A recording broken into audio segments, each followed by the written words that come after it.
Bulletin के आगाज में आपको बताते हैं कि Punjab information technology board PITB ने पंजाब टेक्नोलॉजी फंड को मुतारिफ करवा दिया है। इस फंड को अमरीकी रियासत ऑस्टिन से ताल्लुक रखने वाली कंपनी वेंचर्स 1839 के ताउन से मुतारिफ करवाया गया है। इस फंड से टेक्नोलॉजी पर मुश्तमिल स्टार्टअप्स मुस्तफीद हो सकेंगे। इस हवाले से PITB के चेयरमैन डॉक्टर उमर सैफ का कहना है कि इस फंड का क़याम पाकिस्तान की एक अहम कामयाबी है। और अब आपको बताते हैं कि स्कॉटलैंड के माहिरीन ने एक ऐसा मटेरियल तैयार किया है जो गंदे पानी को पीने के साफ पानी में तब्दील कर सकता है।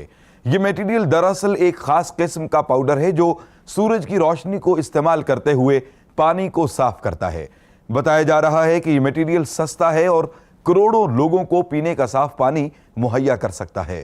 और अब बुलेटिन के आखिर में आपको बताते हैं कि अमेरिकी माहिरीन ने एक ऐसी ग्लो तैयार की है जो 60 सेकंड्स के अंदर जख्म को बंद कर सकती है। इस ग्लू को एक खास किस्म के मटेरियल से तैयार किया गया है जो यूवी रोशनी की मदद से जख्म को बंद करता है। इस ग्लू को मेट्रो ग्लू के नाम से मंसूब किया गया है।